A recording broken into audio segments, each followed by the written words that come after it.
As long as our red button comes up, thank goodness. And the camera's still rolling. What's happening, Fish and friends? Welcome to another live. I started this 5 minutes late just to be sure the camera, it's working. Everything's focusing. It's not freezing yet. So knock on something. But tonight should be a fun little stream because I've got a couple gentlemen that I was on their stream a long time ago, and I want to officially apologize to them because I thought I had them on already. And Bailey and I were kind of going back and forth the other day, and I'm like, I had you guys on, right? And he's like, no, you're a prick, and you never did. So I was like, oh, okay. No, I think you're spies. I was gonna say that is appropriate language from Bailey, though. So yeah, Dizzle says the same thing about me, so Bailey and Dizzle should get along well. But that's why they're here. I thought I had already had them on, and I was going to say, dude, we need to get you on again. Actually, I think is what I said. And I think Bailey might have said, we haven't been on yet. So yeah, I thought I was crazy when you said it too. Like, I'm so forgetful. When you said it, I was like, yeah. What? I am the worst, and trying to keep up like with anything with family and the girls. I have 2 daughters, their activities and everything else. It's like, dude, stuff is just a blur. So, so I have the guys from the Serious Angler podcast, one of the few podcasts that I listen to. Not that I don't like other podcasts. I'm just not a big podcaster. So like Serious, Tackle Talk, Jigs and Bigs. The other guys I usually watch on YouTube, or their reruns would be like Jig Squad and Rudd. But I'm usually I'm just not a podcast person unless I'm driving long distances. So there's really only a handful I listen to. And I honestly didn't know about their podcast until I was on and talked to them. I'd seen them on Instagram and stuff. But so tell us, I'll let you guys, however you want to run it. What is Serious Angler and how did you guys kind of get into it? Was it something you decided on together? Was it, one of you? What is it? And kind of how did you guys get into all this? Yeah, so as Andy fights for his life over there with a hack attack, Andy, feel free to hop in. But Andrew's getting over the flu, so cut him some slack. Dizzle's kind of coming on the back end of a cold and stuff, so we got some sickos. Luckily, there's no transfer of vision with any of this. We're safe behind our screens. Hey, it's 2022. You never know what could happen. Dude, you never know. It could. Yeah, who knows? So, yeah, but yeah. So I mean, Serious Angler is basically your guidebook of what not to do when going fishing. No, I'm just kidding. It's basically it's everything bass fishing. It's Andy and I are so passionate just about on the learning aspect of bass fishing. Our standpoint on Serious Angler is not that we're experts, but we get on people that are experts and try to bring out information that people can learn from, to bring different perspectives. And really, it's just a great conversation with folks about bass fishing from an educational standpoint. We have some episodes in there where we have some fun, and we kind of kick back. But Serious Angler started over almost about 3 years ago, about 4 months, almost coming up on 3.5, when I was doing an internship back at Notre Dame College, and I was working for the athletic department. If anybody knows anything about college athletics, it's quite the rigorous schedule. So I had no time to fish, and I was at this point in life, I was still in that stage of I just want to bass fish 24/7. And I was a big podcast guy. I was a big Joe Rogan guy, still am, and was like, what's one way I can still learn without being on the water? And that was podcast. My buddy convinced me to started Serious Angler as kind of nonchalant when I had an evening free, talked to buddies, and then started reaching out to some people that I knew where I could learn from. And when people started coming on, started gaining some traction, and I was like, man, this thing's pretty fun. And it was 100 episodes in, Andy, that I had you on my first live show ever. And I was like, I need a co-host because I don't know what the heck I'm going to do solo live. And Andy joined me. It's tough lives on your own. Yeah. I give you props, man. Luckily I have Dizzle to keep me straight most of the time. Unless but I mean, sometimes. But I mean, when you started first doing live streams, I mean, you were rocking it by yourself. Yeah, they're not fun by yourself. Your voice runs out pretty quick. Yeah, I mean, it's a lot of dead space when you try to do it by yourself, whereas you can have conversation when it's more than one person. And Andy and I just have always had great conversation. We bounce back. We bring great different viewpoints. And it was like after that episode we did for 100, it was just like, hey, dude, are you interested in being a co-host? Do you want to just make this a legit thing, be a team? And that was kind of how it happened. And I met Andy actually as a guest. He was referred to me from a buddy. He was like, hey, this guy knows a lot about smallmouth. Come on here. We fished same lakes as each other. We just never really ran cross paths. And then basically we started guest hosting shows together, and a friendship was born. And now Andy's going to be sitting with me at my wedding next year. So it's kind of cool. Dang, that's awesome. Yeah, Congrats too. It's rather exciting. I feel like father time with the group. Like, I feel that way a lot when I have people on. They're like, "Oh, I'm 24," and I'm like, "Oh, well, yeah, I hate you." yeah. I was born in '90, so I'm the old man of the three of us. It's kind of funny over here at Serious Angler, but no, I couldn't have been ever more excited to be a part of the Serious Angler when it was just 100 episodes in a dream, and now we're at like 330. I think we're coming up on, and some other things coming down the pipeline. It's fun.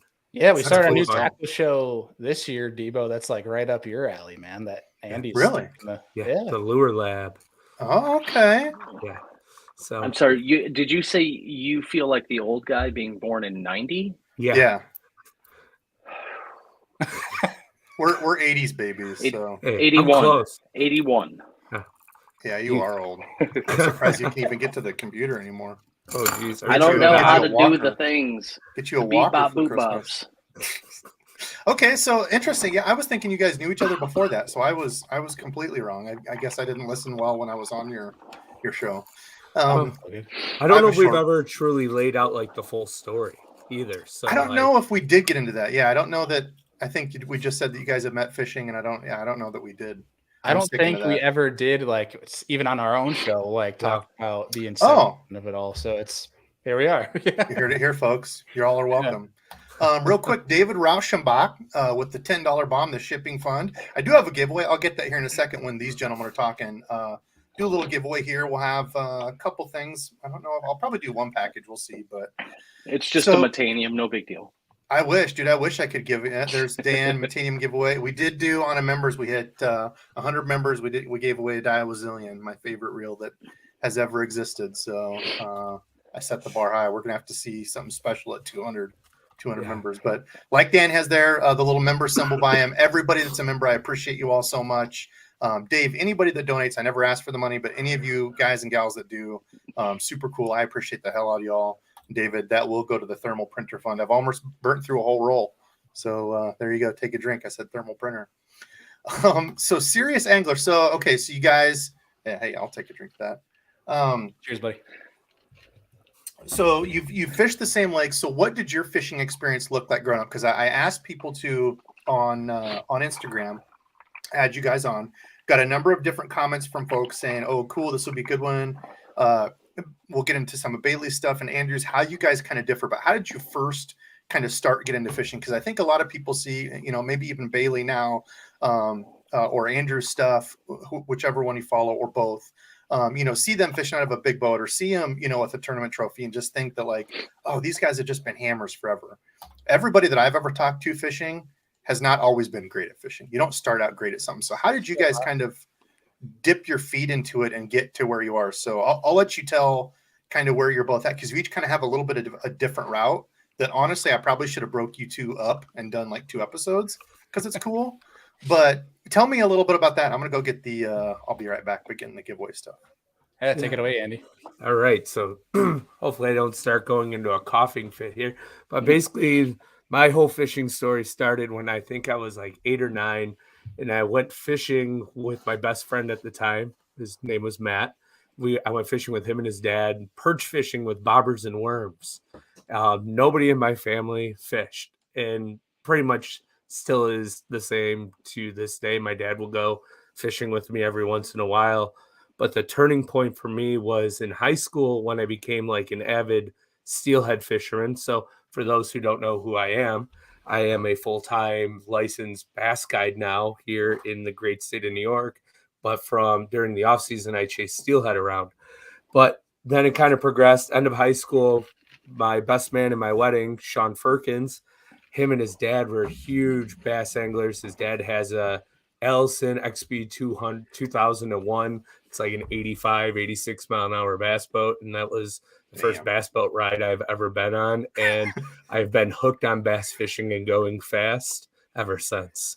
That's the short story. Yeah, pretty much.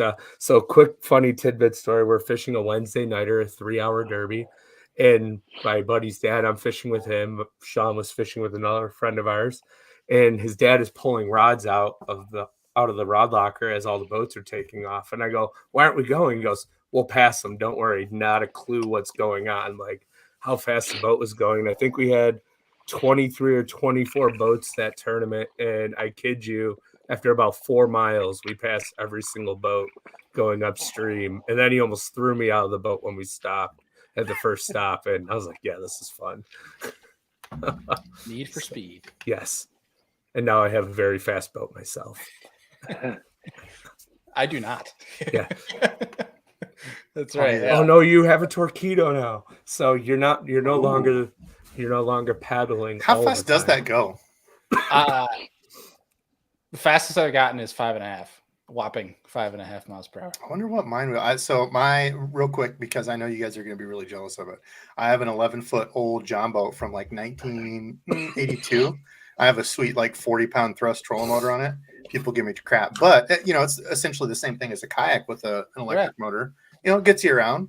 So yeah, I don't know how fast mine would get up to, but it's kind of like a big brick with a motor on it.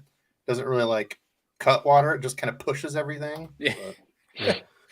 Nah, man, dude, I've been trying to look around, like, total sidebar, but look around like Facebook Marketplace for little John boats that could be fun, that you could just like literally walk the trailer into your garage type of deal. Yep. Slap a trolling motor on it and just go buzzing around some like ponds and stuff. That's what I got. Yeah. So, and real fast, I did see a question here from Dustin Taylor. Yeah, if you guys see stuff, jump in. Yep, he asked, what kind of boat do I have? I have a Camus CX-19 with a 225 Pro XS Mercury V8 on it. So it'll run probably mid-70s if I truly wanted to get it there. It's a little scary when you get to like 68, 69.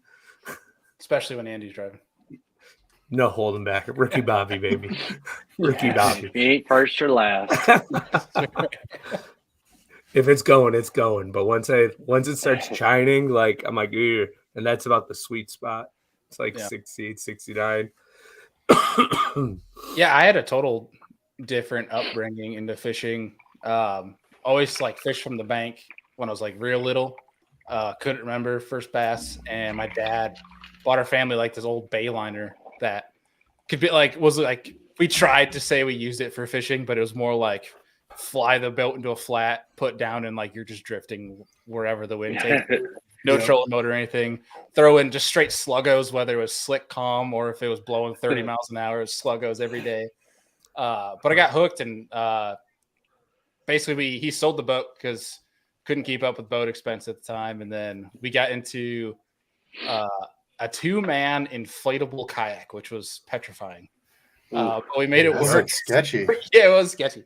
We would like sink like by the time we were coming back in, and but no, it was so much fun though. Like some of the best memories I have fishing as a kid was like with my dad on this inflatable 2-man kayak.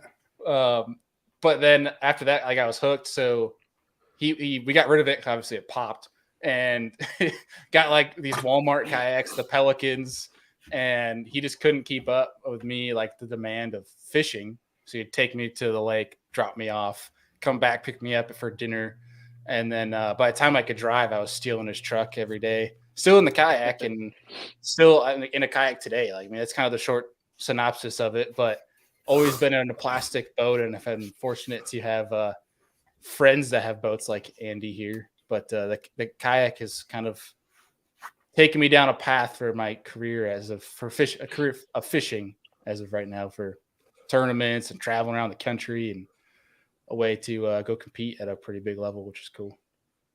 Yeah, and that's the cool thing. So we talk about it all the time. Yeah, Andy Leonard, good point. Tiny Boat Nation has some cool boat builds.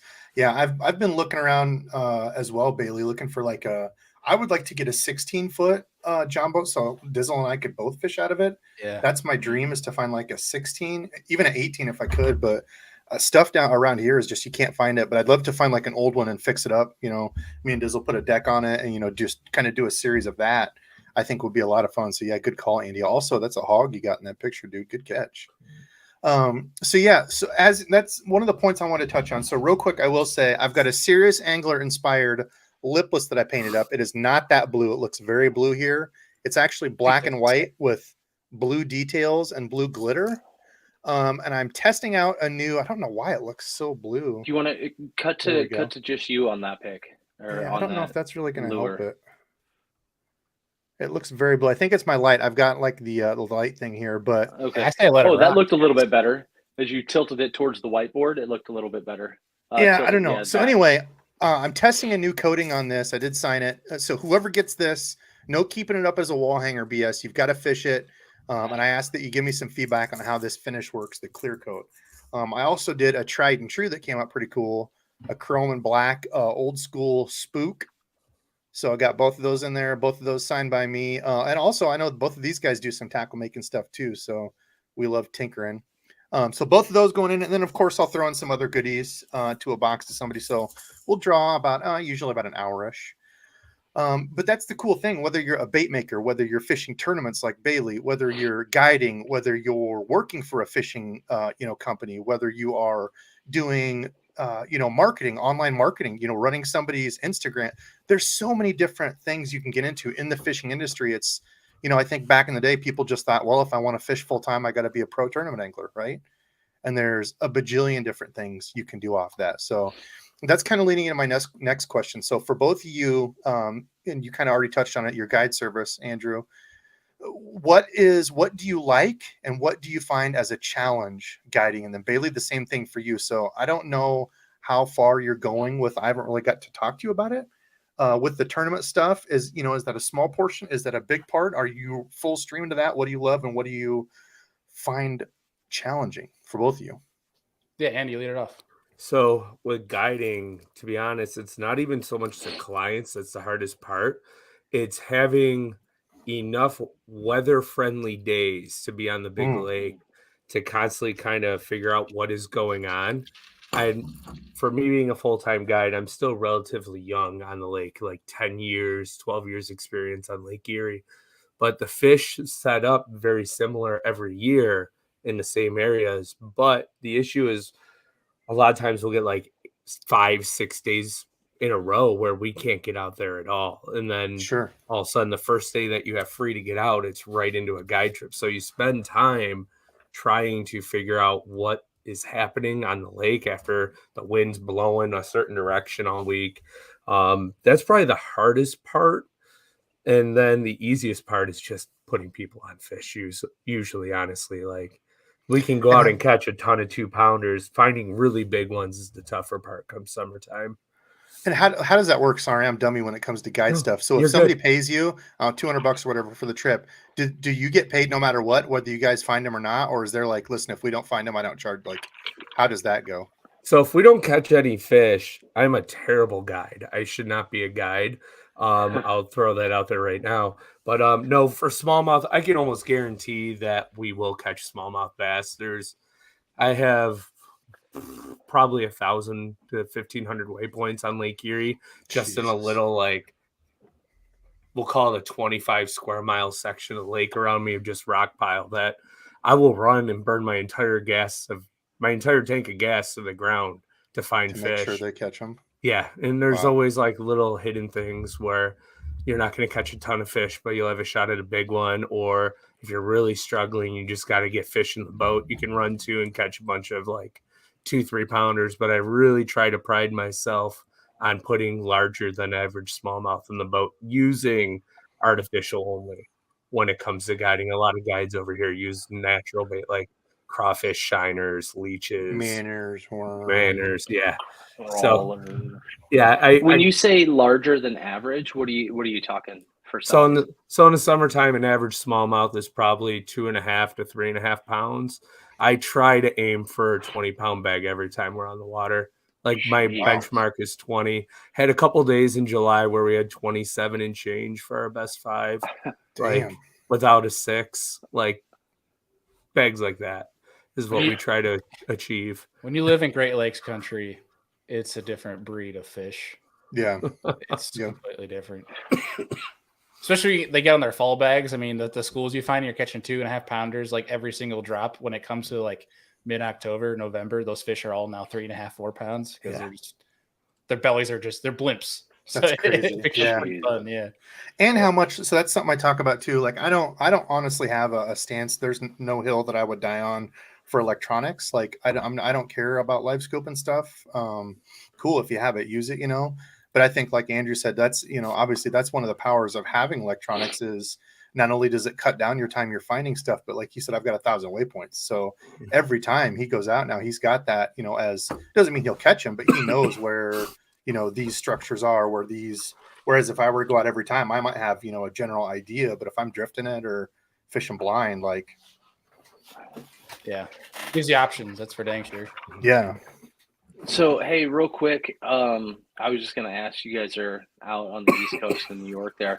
Did you get some snow? Oh, yeah. About this much at my house. Oh, is Yeah, that much? realistic or sarcastic? I have like maybe 4 inches at my house. Really? Yeah, it's super weird. Like, Wow. Yeah, I was just looking like 70. Some places got hit with 75 inches. The Buffalo Bills stupid. Stadium, which is about 18 minutes from our house, because me and Bailey live like 5 minutes apart. It's they got like 78, I think, or 79 inches of snow in 27 hours. Yeah. So.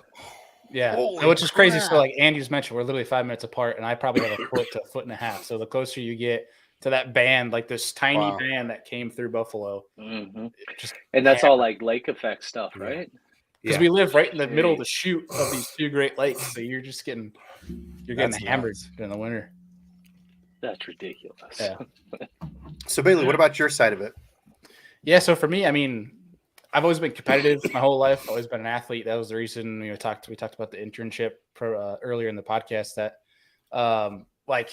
that was why I wanted to pursue college athletics. Always been an athlete, and so I always have this competitive drive, and really it's always been like I'm always the guy that's like way over competitive. Andy could probably tell you firsthand. I can't help Aren't it. we all? Yeah, but I always have this competitive drive in me that I have to appease, and that's where the kayak side comes into it, because I talked about this probably a month and a half ago with like Live Boys, because they asked why I'm not trying to go like to the opens and stuff like that. Mm-hmm. One, I don't think I'm good enough, but 2, I don't ever want to be a professional angler. I don't want that lifestyle. I have a lot of great friends that are on the elites, that are on the BPT and the NPFL, and they'll tell you firsthand that it's awesome. They're living their dream, but at the same point in time, it is not an easy lifestyle. It's a grind, man. It's a lot of road grind. You hear it's cliche now, but you're a full-time truck driver and part-time fisherman. And that means you're away from your family the whole time. If you want, you're getting forced to go fish fisheries. The nice part about from the kayak side of things is I can go and compete. I was at the Hobie Tournament of Champions, the top 50 championship down Louisiana last week for $45,000 for first, paying out over $100,000 total purse. But I can go compete at that, but I can go and choose what fisheries throughout their schedule I want to go fish. I don't have to fish that entire schedule. Every single one. So so I could be more selfish and a little bit more nitpicky on where I want to go fish. I don't want to go fish a grimy fishery, especially, with the YouTube stuff. I want to post some cool content. Like, I don't know, especially if I'm going to drive 20 hours from New York. Basically their whole schedule is like 20 hours from me. So like, if I'm going to go drive 20 hours, I want to go catch some fish. Like I want to catch some big fish too.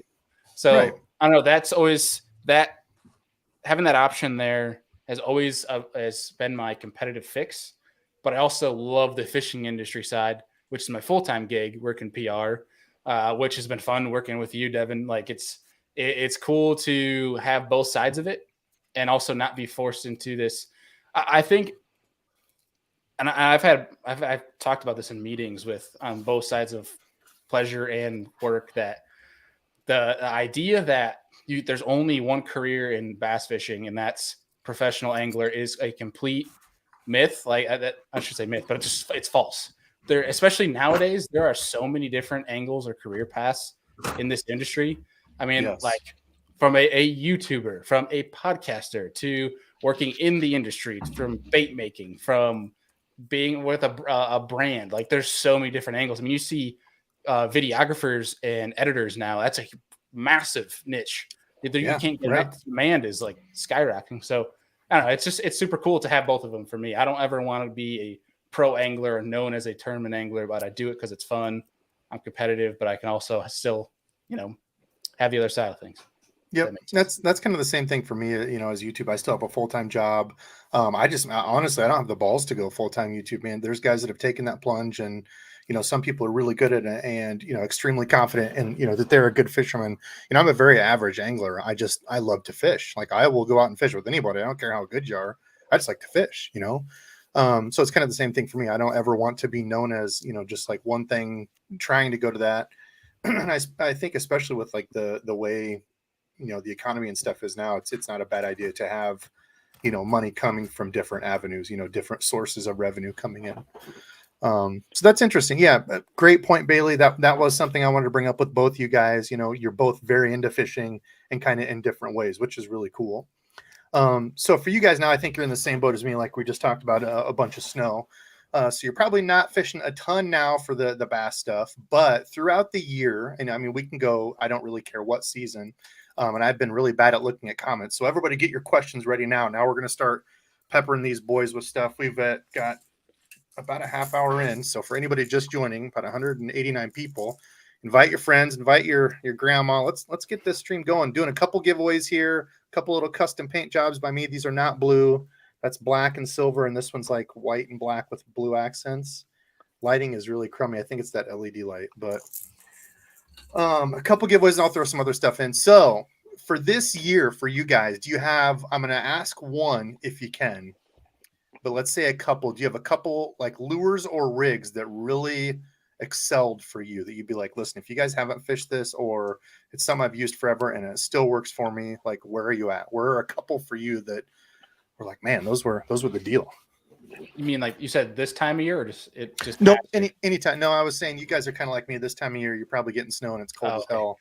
So anytime, any lure for you that stood out that was like, yeah, I'll lead that off, Andy, and say this past year, a bait that has just saved me whenever I'm struggling or has just done well for a number of fish and big fish is a spinnerbait. It's just a classic. Yes! Never not. They're not dead. Fish. Do I have one by me? No. I always have one. Love it. I was actually talking with Andy and Deacon the other day, and this past year, besides one Hobie tournament, I have cashed a check on a spinnerbait. I mean, I won this on a spinnerbait. I mean, yeah, look at this. This guy's won some stuff, and you also got, what was it? The angler, was it angler of the state or whatever? However they for New York. Yeah. Yep. Oh yeah, like it's nothing, dude. That's a huge accomplishment. You should pat yourself on the back 1,000 times. That's freaking cool as hell. Well, thank you. Yeah, but the spinnerbait, man, it's like one of the most classic baits, but it still straight up catches them. So here's the question. We'll probably get on some of these side tangents, and this is for both you. Dizzle and I have talked about it. Lures tend to go in a cyclical pattern, right? The ups and downs, ups and downs. When the chatterbait came out, that was big on the scene. Well, gosh, now it's probably been 7 years ago, I want to say. Probably more than that even. Was it more than that? I don't know. Whenever that kind of hit the scene and was like, oh my gosh, chatterbaits are amazing. I feel like spinnerbaits were completely dead. Nobody was throwing spinnerbaits like you're not cool. Do you think that's had some to do with your success on a spinnerbait, and Andrew, for whatever you're going to say, if it's one that you feel like it's cyclical, do you think that's added to the success of the lure that you're using, or do you just think it's, how to fish it and where to fish it? I think, honestly, it's so hard for me. I like getting creative with new baits, and Andy is honestly the one that puts me on to 95% of them because I'm so hard-headed with what I throw. But it sounds familiar, like my fishing friend. Yeah, I mean, dude, for me, it's just when you fish the conditions, there's no way they're not going to eat something. There might be a new bait they haven't seen, especially in a pressured fishery, but 95% of the time, as long as the conditions are right, they're going to eat it. Especially if if you have a basic, if you're on them, if you can find them, which I think around is the fish, hardest thing. Yeah, you're gonna catch them if they want to eat, because you could be around them and they won't eat as well. But I mean, majority of the time, it's just figuring out, switching through your confidence, and then you can get bit on something, and then the way they bite it tells you everything. It could be simply like switching out blades and going to like a Colorado blade for water conditions, or just simply going to a brown spinnerbait over a white spinnerbait to get a better bite.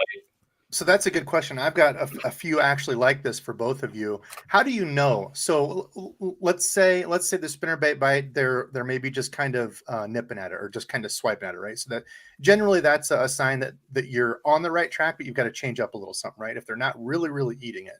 So, it could be pace. Do I fish it slower or faster? Do I change color? When it comes to spinnerbaits, it's my one or two top confidence baits. And I am horrible at switching up blades. Like if it's really muddy, I'll throw Colorado.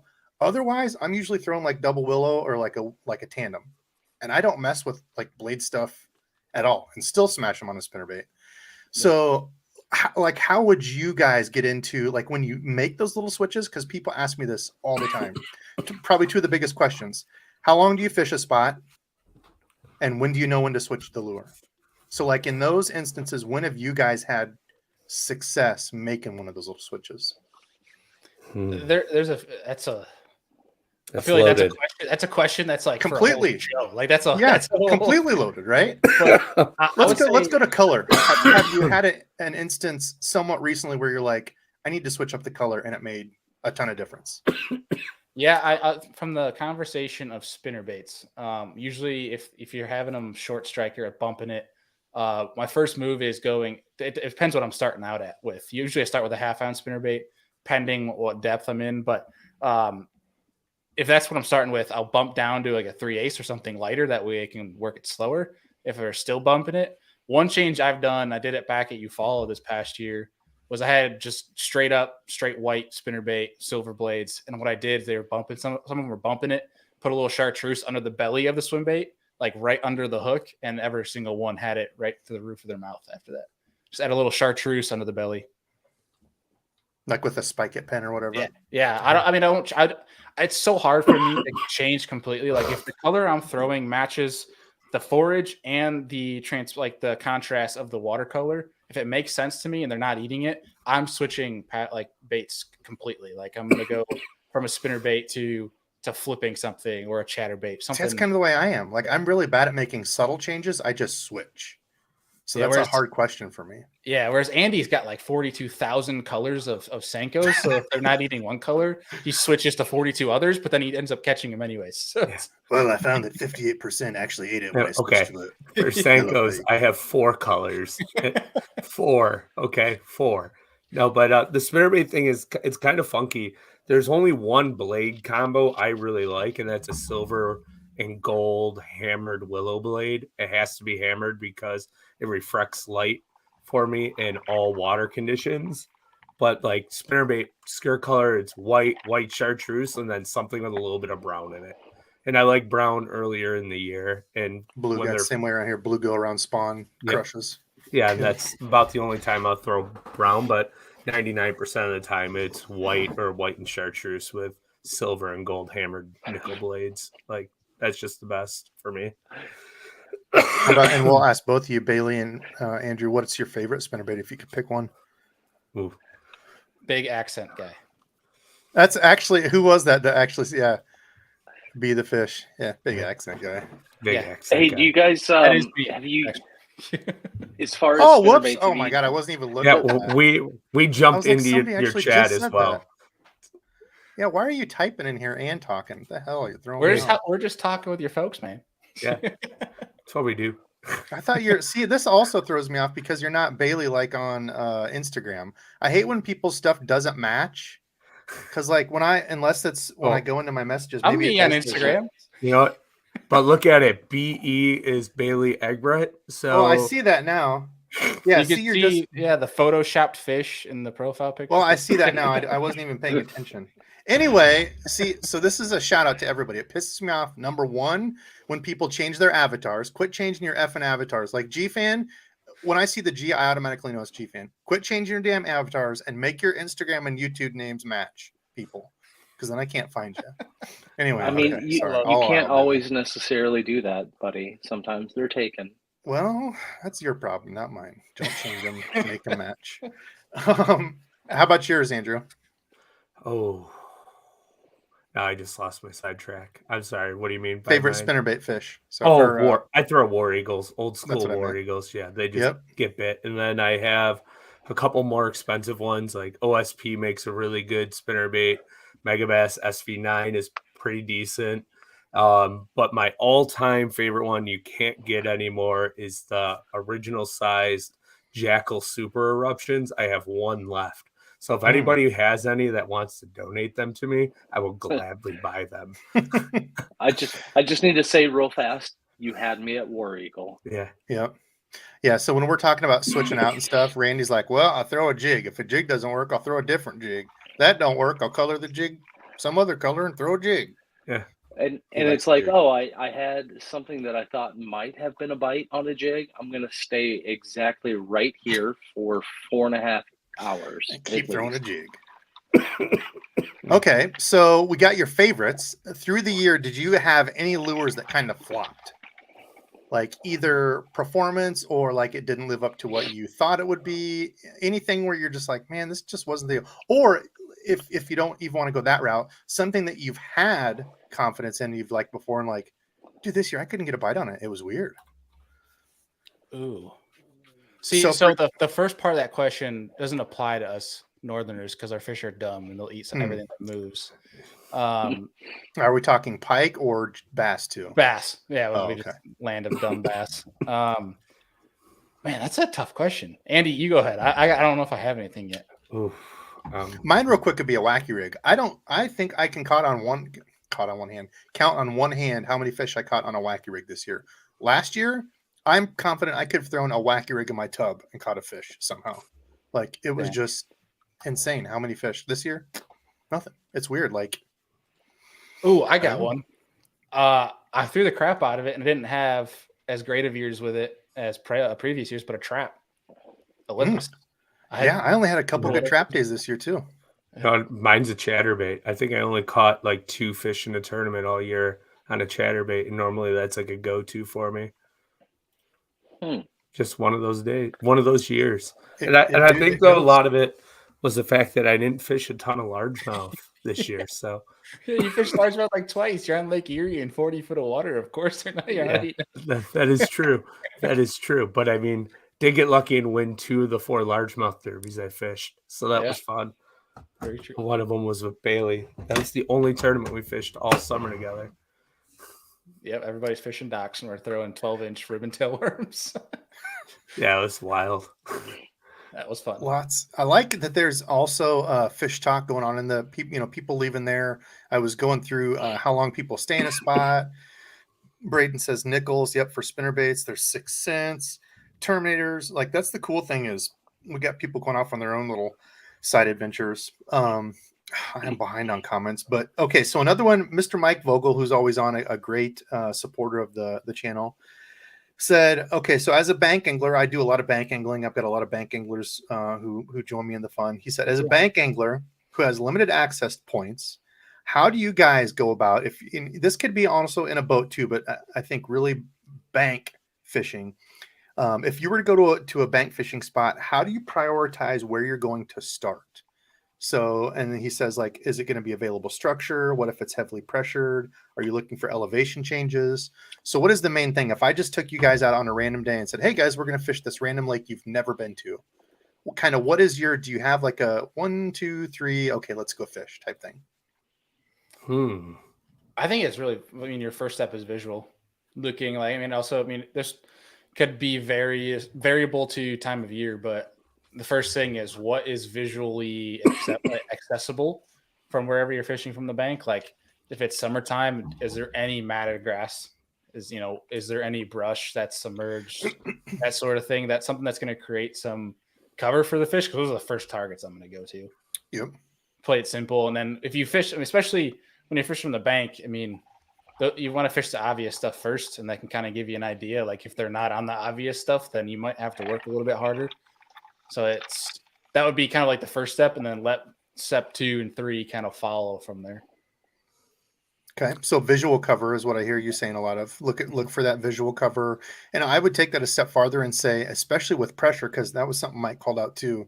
I've noticed that as well. A lot of the places that I used to go to that were easy, to kind of get to, are loaded now. Like there's 4 or 5 people there, and like I would go multiple trips without seeing anybody at these places.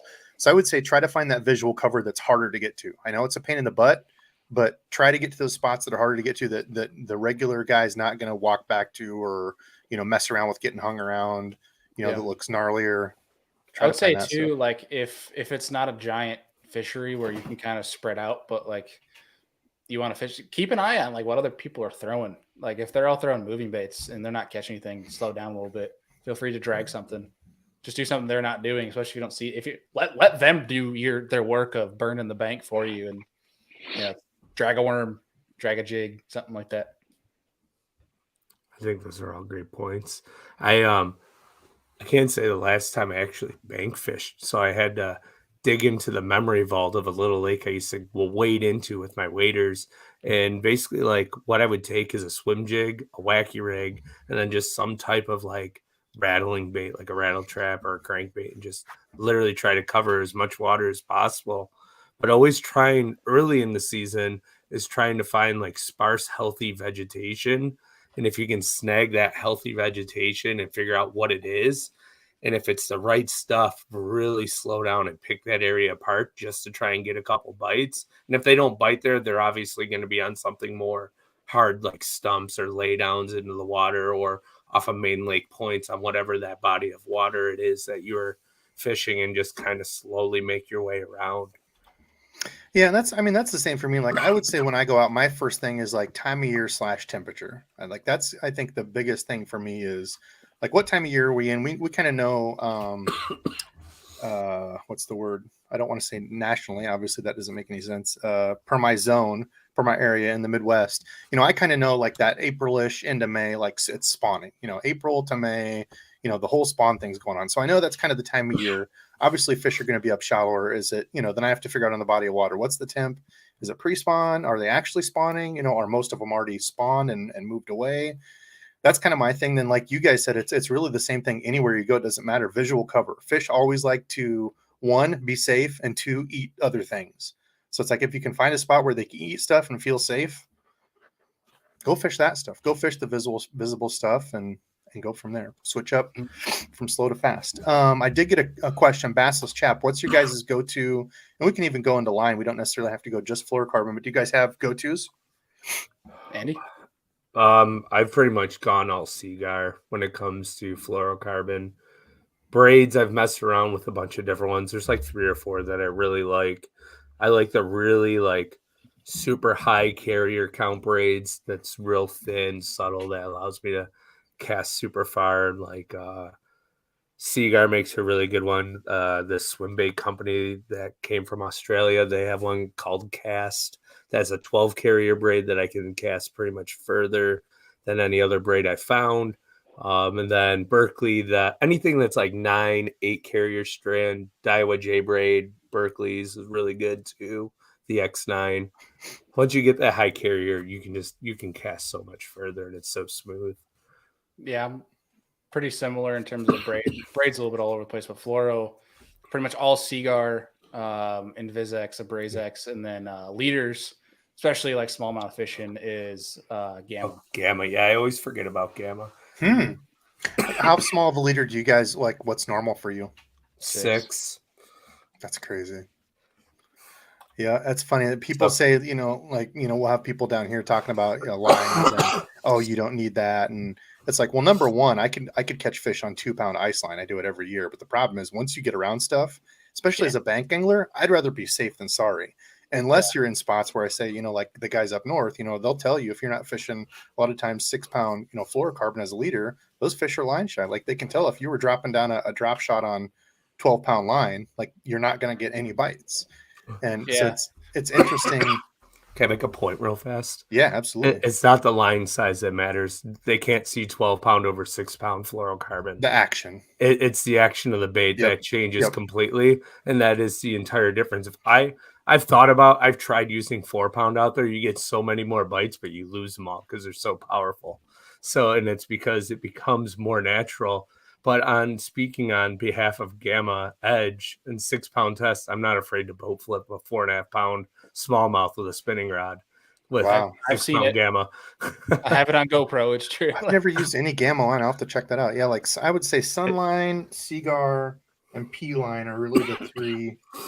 If I'm thinking about, except for mono, still Trilene XL in the red box. Yeah, you can't beat Grew up that on it. mono. It's fantastic stuff. But I Best mean, mono ever. I used to be the guy that was like, I used to always use 8, and I was like, if they're not eating that over 6, like I'm doing something wrong.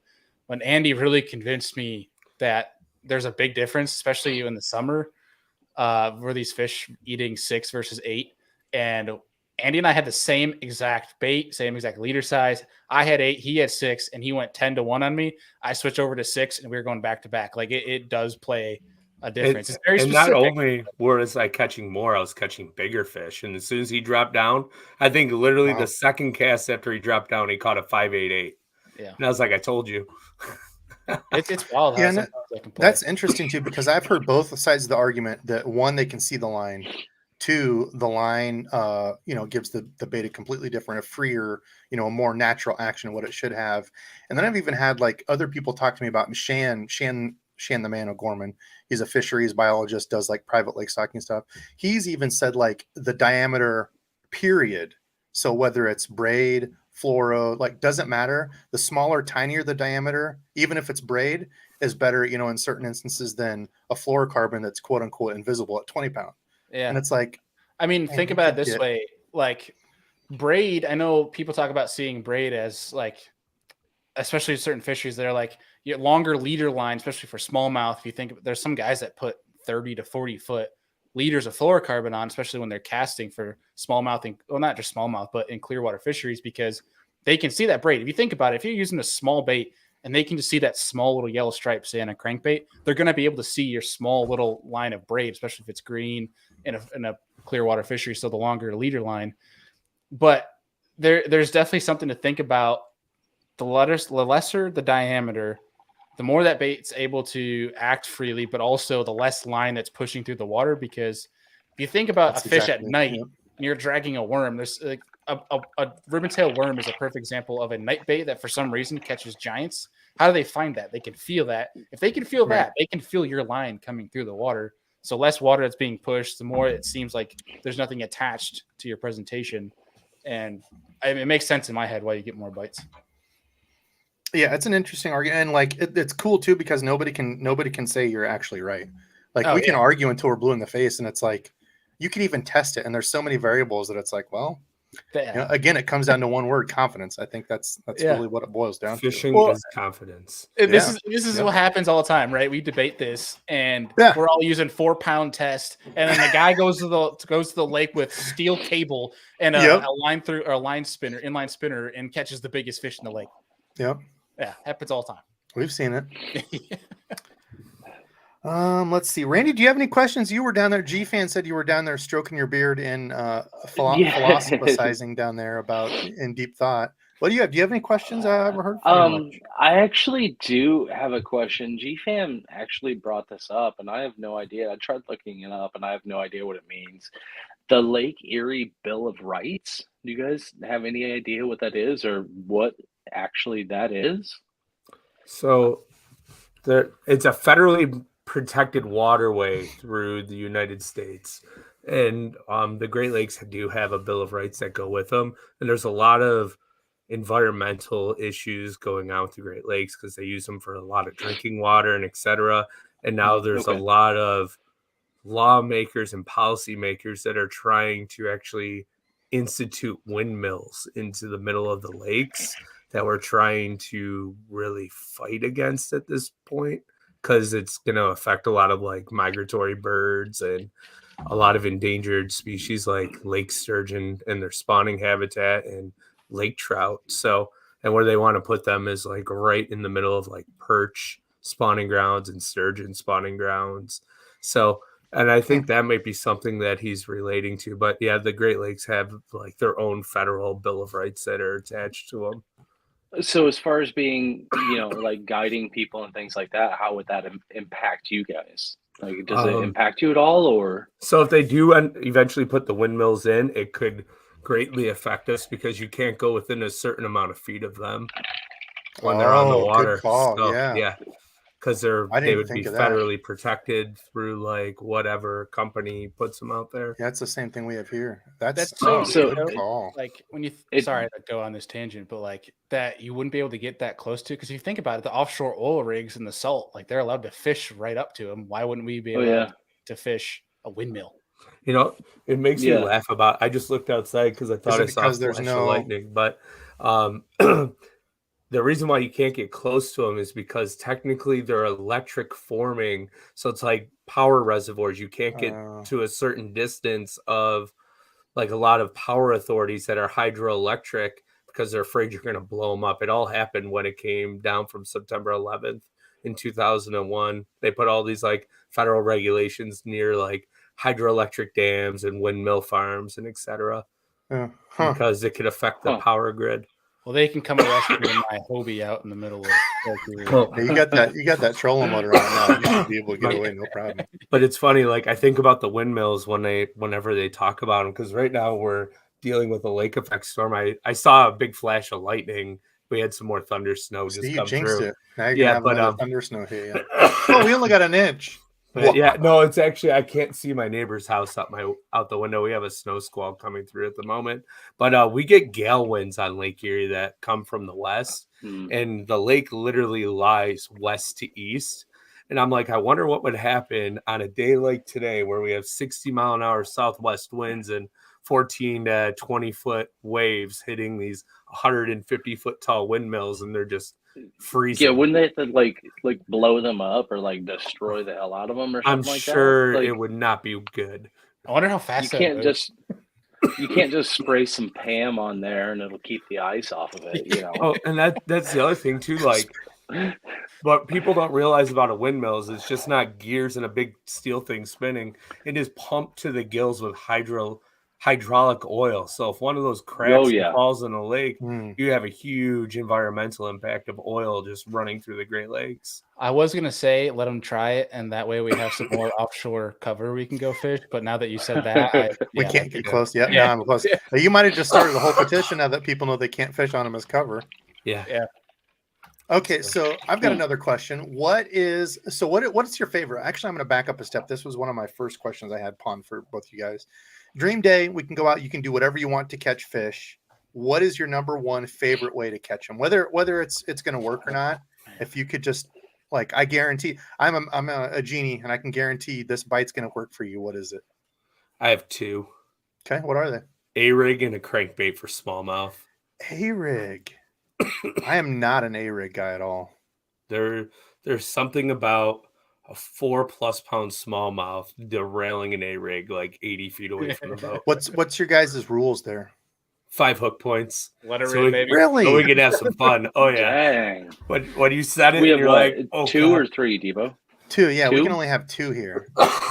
So yeah, when you get 2 4-pound smallmouth and you hit them and they go this Dude. way, it's electrifying. They rip bet. that rod out of your hand. Oh, me and Bailey, we actually put a video up on Serious Angler last year. We fished a tournament in like 45-mile-an-hour south winds on one of the Great Lakes here that we live near, and I think we literally caught smallmouth every cast on an A-rig for 8 hours straight.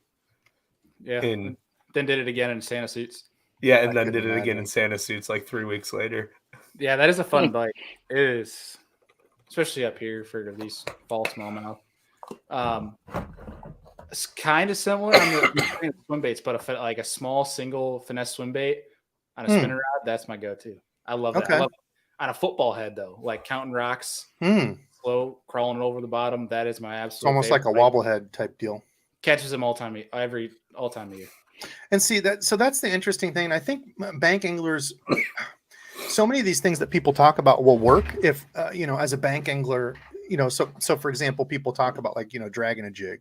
Randy's really perfected that at a from the bank side of things. But people talk about dragging a 1/2 ounce jig. Well, if you try that most of the time from the bank, you're screwed. Once you get into big chunk rock, you're just going to be hung every other cast.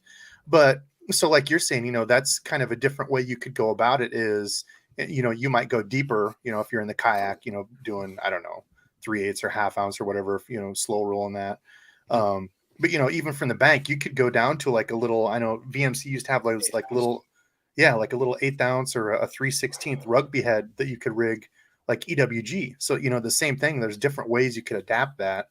So I think that's something too for people to keep in mind is, and I've always said that is, it doesn't matter if you're watching tournament stuff, doesn't matter if you're watching a guy on YouTube, try to see the things that he's doing and adapt it, he or she, to what you're doing, in your situation. Doesn't mean you have to match it exactly. Yep. Try to take that and learn from it. Regardless of time of year, I always have one rod. On that same rod, I always basically have just this rigged up on it. The 7.6 medium fast Abu Garcia Fantasista. My favorite small. That was going to be my next question. So 7.6 medium fast. Fast. Yep. So is that rated for like up to an ounce?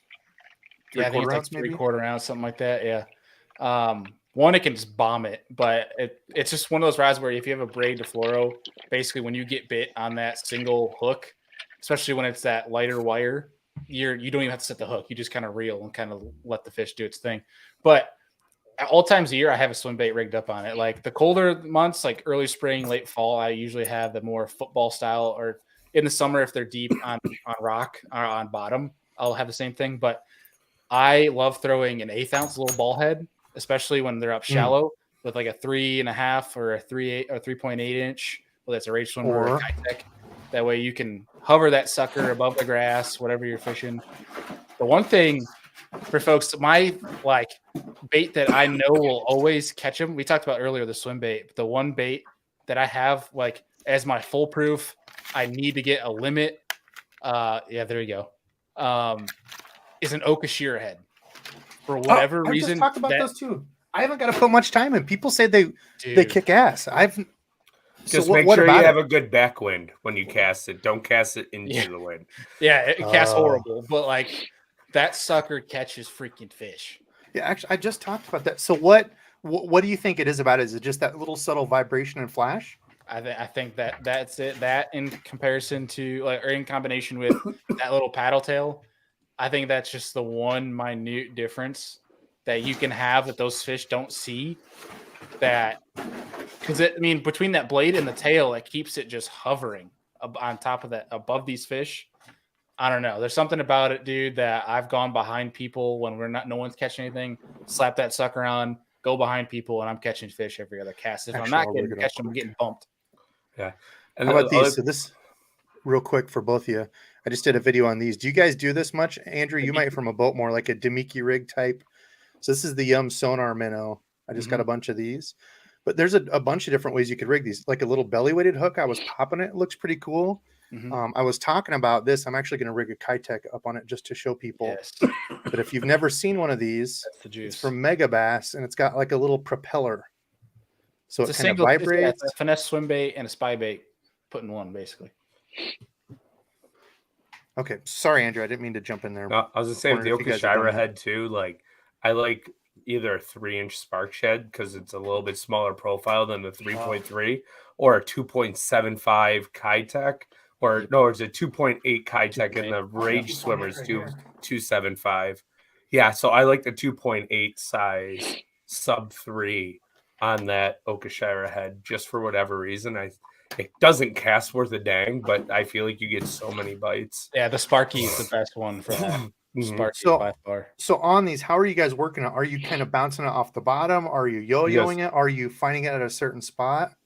Just slow crawling it. Slow. Yeah. You're just hovering it above whatever vegetation is suspended off the bottom. And you want to get it just above it, and they'll come up and eat it right out of that grass. Yeah. Don't be afraid to play if the bite's tough and you're throwing it you're up against the bank on riprap too. Don't be afraid to throw it there. It's a bait. You could throw it, especially for our boat guys too.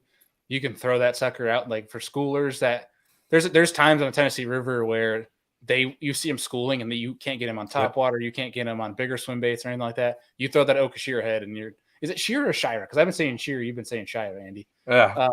Either way, people get the point. Correct. Yeah. Apple, I still say Nico rig, so don't ask me. I say, is it not Nico? Oh no! Everybody always corrects me and says it's actually Neko, which is Japanese pronunciation or something. I'm like, oh, that's cool. I also say root beer, and I didn't know it was a thing until every single person made fun of me, and even Randy's like, "Why do you say root beer?" And I'm like, "You son of a." That's the way I say it. Love it. Root beer, apparently. Root beer. Sorry. Root beer from the Tomato, root tomato, of whatever. beers. Yep. Have you ever known anybody to say tomato, like in an actual sense? No, Not from this Or country. no. or potato? Nobody No. says potato. It's potato. The big one is like potato. crick or creek, like spelled the same, but I'm always crick. Yeah, I grew up crick. yeah. See, I mean, I Love it. tend to creak a lot, but that has nothing to do with This water. chair creaks a lot. Perfect. All right, what do we got? There we've got. Oh yeah, data versus data. Yeah, that's another one. Depends on if you're a Star Trek fan or not. Yeah, we got people drinking because I got up again. Let's see. What other questions you guys have? We're almost at an hour. We'll do the we'll pick the giveaway here. I think that was all I had. I said I wanted to keep it kind of fresh for you guys. What do you guys have anything you wanted to bring up? Man, I'm just here for the combo and good times. Hey, So I love whatever that. you want Dude. to talk about. So I'm That's pretty exactly relaxed. That's exactly what Saturday Night Live should frickin' be. There's some people All right. like, oh, I got a question for everybody. Oh, Okay. great. Don't worry. ranch. Do you have a bait that you've bought, haven't thrown yet, that you've always kind of been like curious about? You got a feeling, but you just haven't thrown it yet. Do you have one? Lunker hunt spider. Okay, but a bait that we. All I right, know well, exactly let me what I'm remove kidding. Andrew. That better not been serious. No, it was not. It was not. That was a Okay. that was a dangler quote right there. That was a dangler quote. Ooh, more thunder snow. What about you, Dizzle? You got one? Oh man. One that I've gotten that I haven't thrown, it's got to be like a bigger swim bait, like a jointed swim bait, something like that. For me, it's more of I don't like throwing big baits. I'm more of a finesse type of fisherman. And I buy these bigger baits and they're damn expensive. And I don't want to like hang them up on something and lose it and just be out all that money. Or it's a Debo special custom that he made specifically for me that I'm never going to throw ever. So it's, something like Gee, that. buddy. Thank Yeah, you. I have one in my basement right now hanging up. I have a Depths bull shooter hanging up on a peg wall that I'm terrified to throw. Right. Yeah. And then I go out fishing with Debo, and he's like, "Oh, I'm casting this thing. It's $8,700,000 or whatever Oh, it is." bull crap. Yeah, it's not that, but you know what I mean. It's an expensive lure and more than like my $3.87 War Eagle jig. Yeah, that's why Like- it's hard for me. Like, I'm not afraid to test most stuff because I want to test it. Like, you can't talk about it until you've used it. I mean, you can show it and do that stuff, but like for the most part, I don't throw big swing bits, not because I'm afraid to lose them, but because I suck with them. I don't know what the hell I'm doing with them. And like the times that I do have to go out, I don't have unlimited fishing time. So it's like, oh, I'll try something fun for an hour. And then it's like, I've got 4 hours left. Got to get a video, YouTube. So then I'm trying stuff that I actually know what the hell I'm dealing with. Just catch 16 4-pounders here. Yeah. 7 I would say 10-pounders there. You Yeah, got right. 3 vidges. Get 3 vidges made. I would say I just finally got some Mega Bass Vision 110s, and I think I got like 5 of them, and they were all sent from subscribers. I'd never bought one. I just said, there's no need to buy one. Like, I have a bunch of jerk baits. So I finally got some of those, and I was honestly kind of scared to throw those because they were gifts from people. But There's a now, box. yeah. Now I've thrown Were them. those all 110s? I was gonna say, holy shit! No, that's They're you should harder to hold me find. I don't know if you can see that. No, Are you talking hold about on. OSPs? Yeah. Yeah. A whole box of OSP You- EXDRs. Devin, you never thrown a Vision 110? I have now. This year was the first time I'd ever thrown one. Yeah, I had kind of boycotted them and said I wasn't ever gonna. Boycotted the Vision Yeah, 110. but now that you can get them for I think $11 JDM now, I actually bought I think probably 10 of them. You Finally can get them splurged. for $11. $11. Yeah, dude, that's Where? the price of Digitaka had them on, or I'm sorry, Japan Lure Shop had them on He's sale. getting his pen. Hold on Asian, here. Wait a Asian minute. Let me fishing type this up real portal. fast. There's a few of them. Yeah. You're making some purchases today. That was the same thing. That's why I gave away a zillion. Although I ended up paying 100 and something in shipping to go back and forth to Canada because I got the address wrong. Oh gosh. Yeah, it happened to be a Canada winner that screwed me. Oops. So I learned my lesson there. We'll give away gift cards, but yeah, I think the Metaniums they had on sale for $220. You get a Metanium Oh my JDM, gosh. which are like 400 and Why am I just something. not learning about this? Yeah. Well, go check it out if you're looking into that stuff. I don't know if I should because I'm trying to save money right now. Yeah, that would Yeah. be mine. You know what my bait is for this? For one that's always intrigued me. I just haven't found a way to throw it yet. Is the Jackal riser bait. You know what I'm talking about? I've seen those. Yeah, is it like the musky bait with like the lip on the front of it deal? Yeah, but it's like 3-4 inches, like a super small. Yeah, bait, yeah. I meant kinda like the shape of it. skitters on top. Yeah. Yeah. I haven't found a place to throw it yet because I feel like it's more of a spotted bass type of bait for those herring lakes, but I don't know. I just haven't. I've got them. I just haven't thrown them. Here's one after we answer this one. So I've got one for you guys because you guys might know I ask this all the time because it's a bait I feel like should catch fish and it looks really fish catchy, but I'm like Banjo minnow. I actually sold. I kicked myself in the shin about 1,000 times. I had a whole pack of original banjo minnows that I sold probably 8 years ago when I got back into fishing because all my stuff was like super old, and I got rid of all my old stuff. Like I had some sweet like old like graphite or glass pistol grips, and like dude, I kicked myself a bajillion times. But no, not the banjo minnow. Okay, so I'll park that thought. I don't think I need to write it down. Money Bass with the $5 bomb. Thank you, brother. I will drink to that. He said, great info, guys. What's your PB, lake, and bait? Do any of you fish Lake Lanier? I appreciate the channel. So I think he's probably up by you gentlemen. My Midwest PBs are nothing to yours, I'm sure. Oh, Lake Lanier is down near Atlanta, Georgia.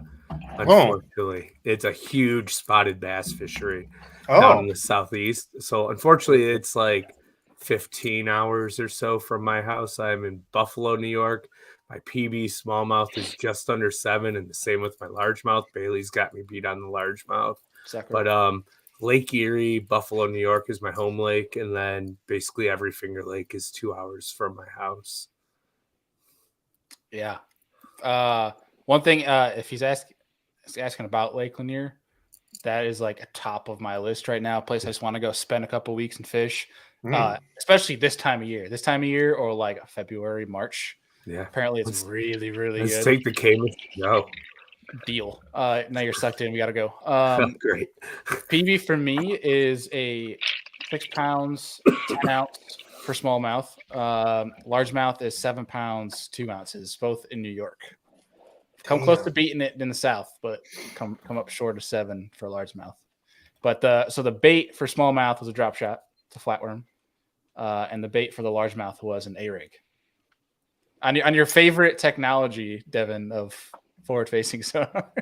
Oh, I'm not. No, I'm definitely not one of those guys. I love it. If I could afford it, I would. If I had a boat that could like do it, absolutely, I would. I just don't know stuff about electronics. Like I grew up on a simple 2D depth finder. I don't know anything about it. So I failed to mention my bait, my big smallmouth, if I remember, because I have 3 right around the same size. I want to say it was actually on a tube, like just after ice out. And then my largemouth was on a spinnerbait. The spinnerbait. I actually found my favorite spinnerbait. It's sitting right here in front of me. Randall and I like the War Eagles as well. Is that the that's not the Screaming Eagle, that's just the regular It's just regular, but it has the 3/8? hammered blades. Yep. And it's a half ounce. Half ounce, okay. Yeah, it's pretty. I think Randy and I both kind of switched over half ounce a little bit more. We used, for a lot of stuff, you want to go as light as you can get away with bank fishing. Otherwise, you just get snagged so much. But I think with some of those baits that you're generally moving a little bit quicker or are reasonably weedless, a spinnerbait's reasonably woodless, I guess I should say, instead of weedless. But as long as you're kind of keeping your rod tip up and guiding it a little bit, they're relatively snagless. And I know that Randy and I have kind of gone to that on a few things, chatterbait in the grass, for instance, go into that half ounce so you can get it a little bit more and it stays down a little bit easier instead of worrying about your trailer as much. Let's see. Okay, so going back real quick before we get to the giveaway, Mr. Moneybass, good question there. Do you have a lure? And I'm going to ask you guys for advice on it. I do, everybody.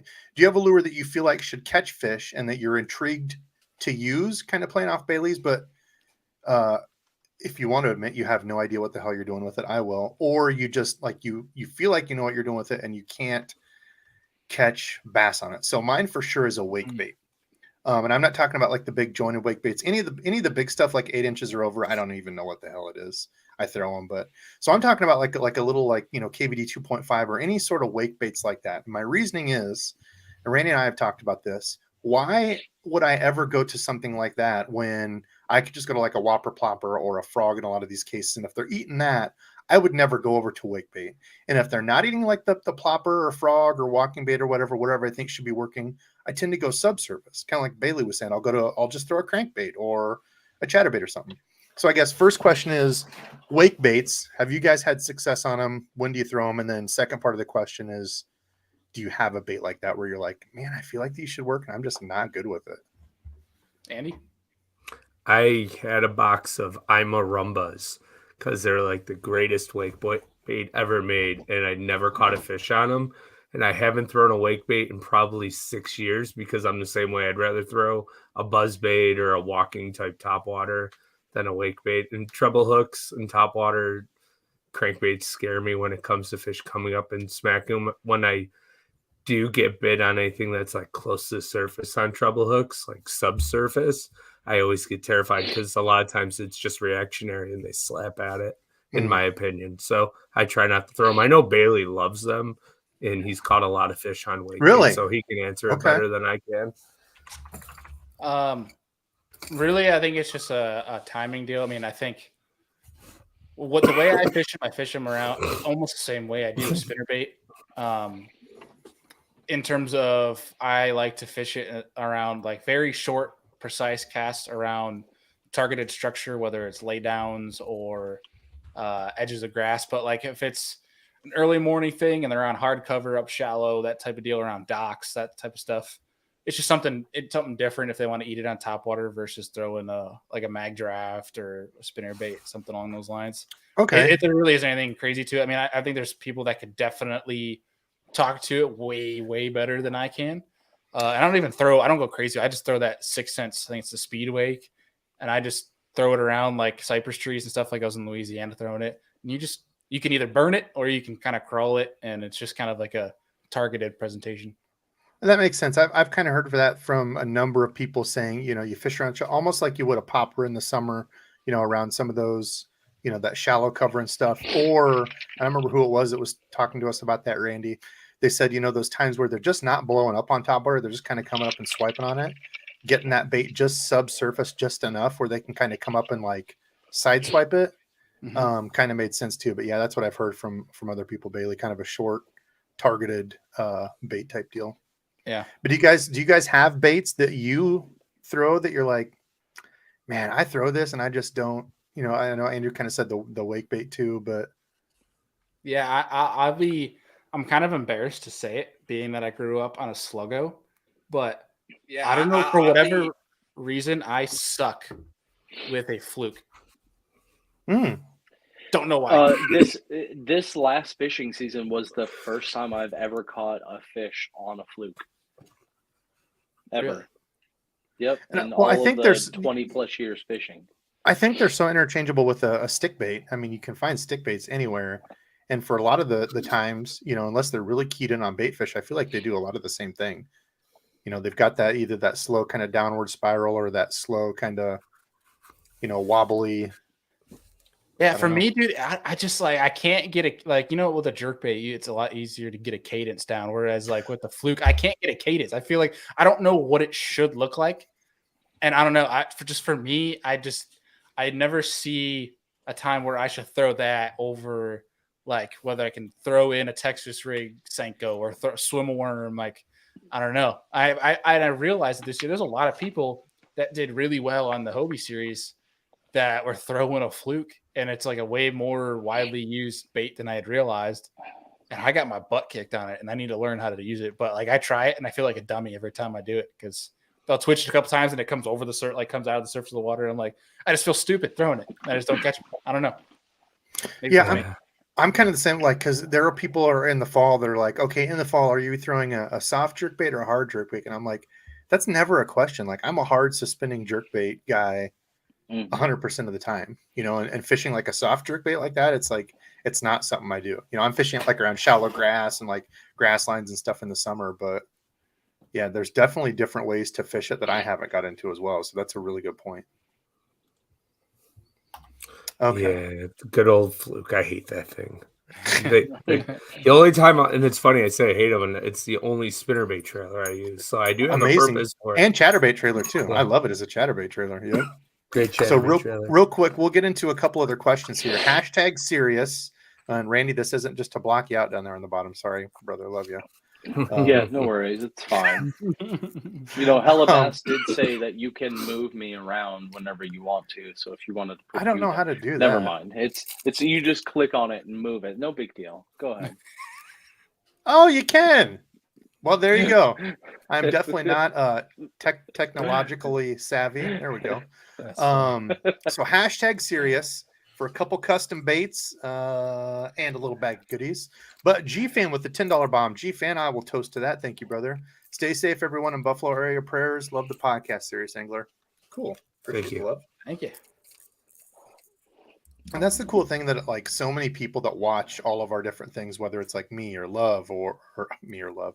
So many people I was reading the Love Your Podcast, me or Serious Angler or, Jig Squad or Rudd, whoever it is, doesn't matter. Like so many people that cross over and watch all of us is cool to see the different people that support everybody in the old fishing community. It's cool. The collaborations. Yeah, exactly. Yeah. And it's like, there's some people out there that, believe it or not, there's some people in the YouTube community that I've reached out to. And that's why I've not really ventured far. And I know I've probably shot myself in the foot over this, but I'm like, yeah, if people want to collab with me, like I'll let them reach out to me. I know that's not the way to be, but there's some people that I've reached out to, and it's like I don't want to say a popularity contest. That might be the thing, but it's like they feel like your competition is the like exact thing that I've got from it. I'm like, dude, like people don't jump onto DEBO'S fishing and be like, I love Debo. I only watch Debo. I cannot watch anybody else. Like most of these people are watching multiple people that they like. Yeah. There's enough love out here for all of us to get to the top together. I don't know what's going on with my mic. As he messes with his mic. Anyway, that's a whole nother conversation.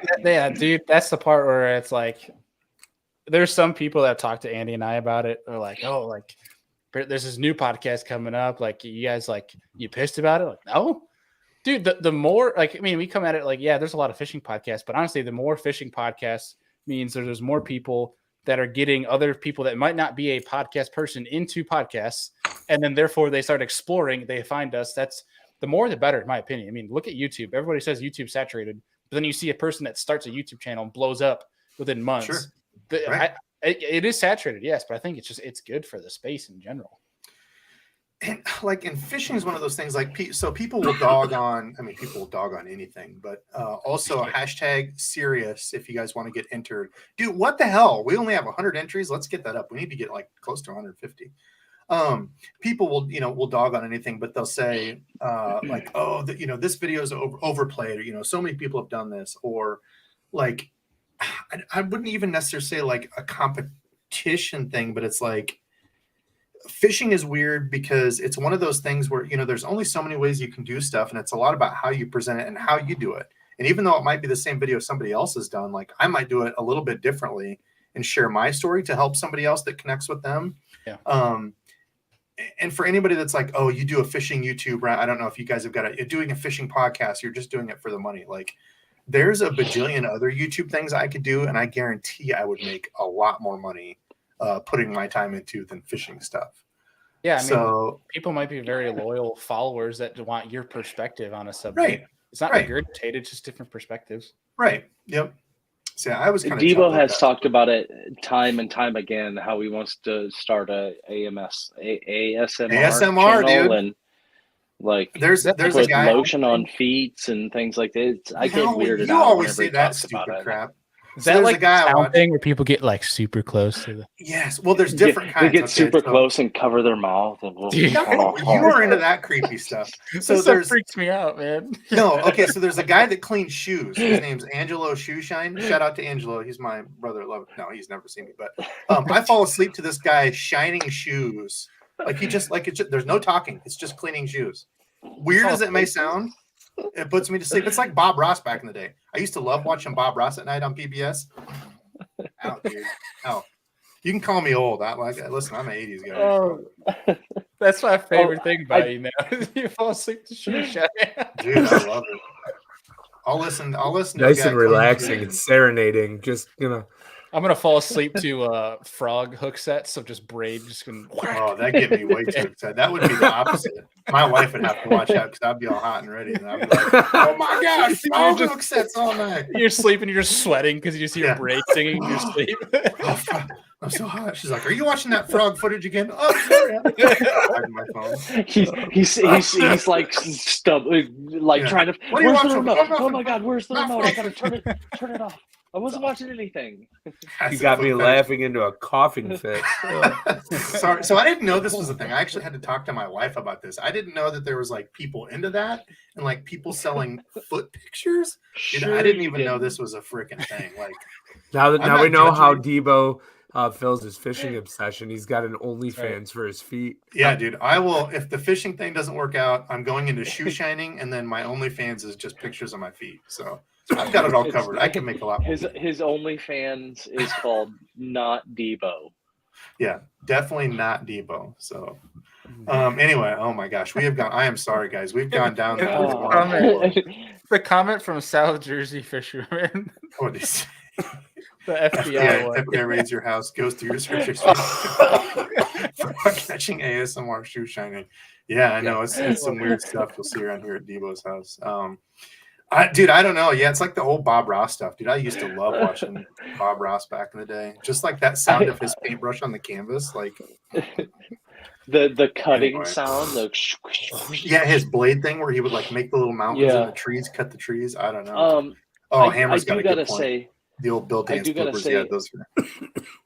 I came across somehow this video. It was kind of, I think, your ASMR kind of stuff, Debo, but it was these guys that must be out west, but they clean rugs, like this super deep cleaning of rugs. That's just and weird, like dude. That's I have sick. no idea. I started watching it, and like this, I watched this guy clean this Donald Duck rug for like 30 minutes plus. I'm just like, dude, you can never say anything about me watching shoe shine ever.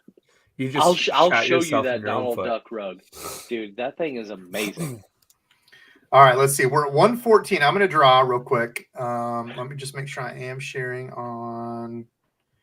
All right, we're at 114. Can we get to 120 real quick? We've got 220 people in here. That means 100 and some-ish people haven't even entered. Let's get to 120. 6 more people and we'll draw. That's what I'm setting it at. Hey, while you're saying that, I do got to say a lot of people in the comments are agreeing with me that they've come across those and power washing videos as well. I have followed a couple of guys. There's a couple of guys that like cut grass also. Like they go up to people's houses that have like super unmaintained yards and things like that, and they offer just to cut their yards for free. And I just like sit there and I'm like, oh man, you did a great job trimming that edge. That's a sharp edge. I gotta love that edge. Just man. Yeah, I'm an old man when it comes to that stuff. Like I used to work in lawn care, so I'm one of the few on the street. Not all the time because I run out of time a lot of times, but yeah, I appreciate a nice sharp edge and a good looking lawn as well. All right, we need one more. #serious. One more person that we're drawing. Lipless. Lipless is one of the do it blanks. And so just saying, you have to be here if you win. If you're in Canada, I'm not sending this stuff to you. I'll send you a $50 gift card instead. So good luck if you win in Canada. And whoever gets this has to fish the lipless and tell me about the coating on this. If it sucks and comes off, I'll just send you a different one, a replacement. But I'm testing a new one. It's one that Do It makes. It's like a paint on stuff. I think they make it for jigs, but I want to try it on some of these just to see as like a quick coat because like the cure time on it is basically nothing. It's almost like a rubbery type finish. I don't know how well it'll hold up for cranks, but like if you were wanting to do something quick instead of waiting for, like, I'll use 30-minute epoxy and it still takes 25 minutes to cure, or 25 minutes, 24 hours to cure. I don't know. So that's where I'm at. I don't know where I was going with that. I thought I had something else to say, but all right, we're drawn. I'm drawn here. Who will be the winner?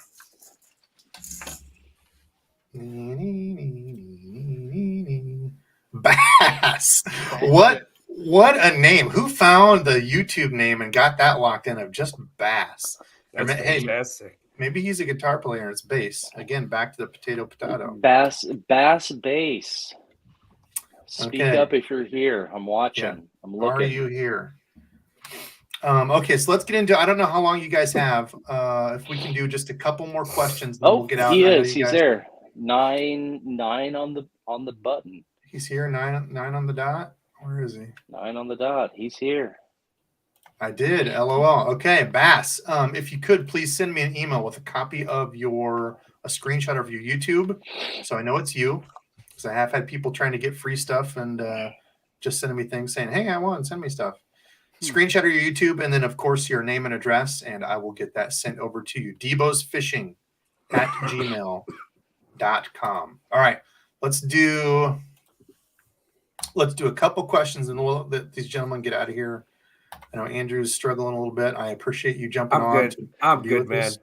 I'm here for the good times. All right. I love it. Okay, so did you guys see any questions or any questions? Let's do a rapid fire, guys. We've got still 225 people watching.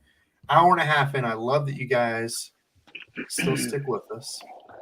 We could bust out one of the old school questions, Debo, similar to the would you rather catch a day full of pound fish, so a pound fish every 5 minutes, or you catch a 4-pound fish every hour or something along those lines. So like a this or that.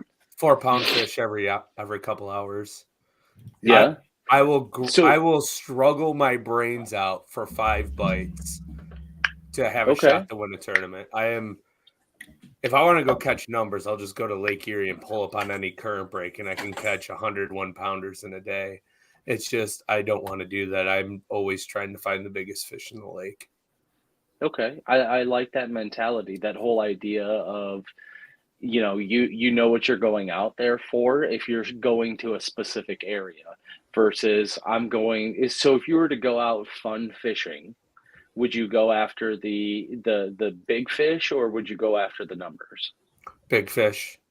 Yeah. Still the same? Yeah. Big fish. Yeah. Even steelhead fishing, I'm always trying to figure out how to catch bigger steelhead than on average than other people around me. There's something satisfying in tricking the oldest fish you can find. The big smart that survived, yeah. And I also love fishing behind people and doing it. That's even more. That is more gratifying. Kick dirt in your face. Devo, how many times have we talked about that? Like we love it. Yeah. We come up behind somebody, and it's or jerks run right over us, and then we catch fish because we do a lot of bank fishing together. And most people are courteous, but there once in a while there'll be just complete jackholes that run right over us, and then as soon as they're almost by, we catch a fish. We're like, "Oh, Ray, did you see that? Did you see how I caught that?" And they're like, "Yeah." Carol, I did get your email. Yes, I am behind on giveaways, but I did get you. Thank you for sending that. I will get your topwater bait sent out. Another random kind of question. Do you guys, what's your biggest, pet peeve about fishing? Whether with somebody or you're fishing in a tournament or even fun fishing, and there's other people out there fishing as well. Is there something that overly bugs you? Or something that you're just like, God, if they could deal away with that thing, fishing would be so much better for everybody else. Rude people. I hate being cut off on the water. At least if you want to share a spot with me, say hi first. Make it cordial. Let's have some fun. Don't just pull in and give me the cold shoulder. I can't stand that. I will talk and laugh all day, and I will make sure if you do that I am having a more fun time than you, and you will leave.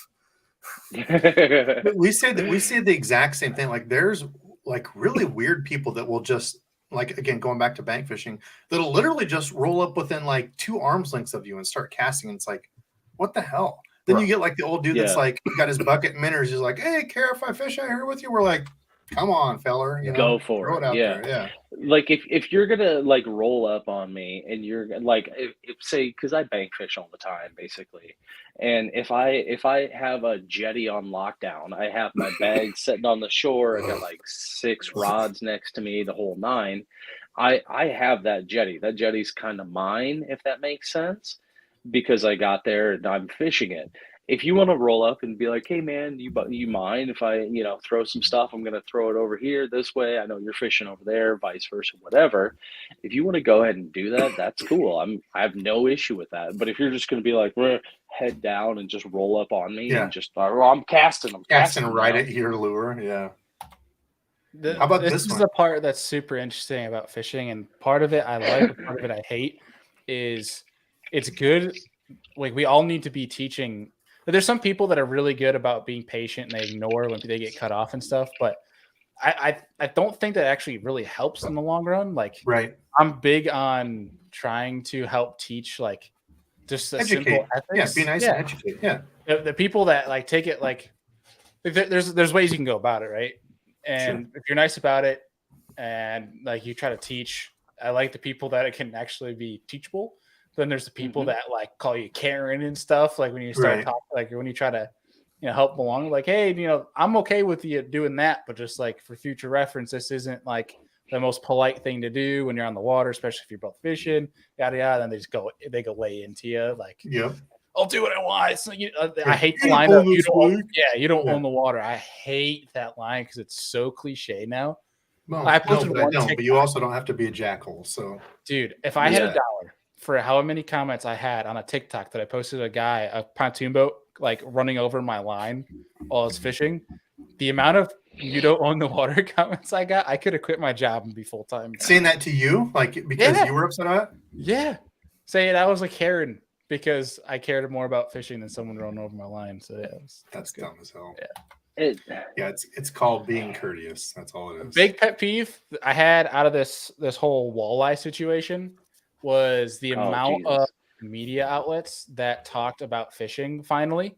And it was it was just because they could shine some negative light. Sure. Well, good fishing doesn't catch any sort of views. I mean, what are they going to say? Hey, this guy was nice and caught some crappie and ate them.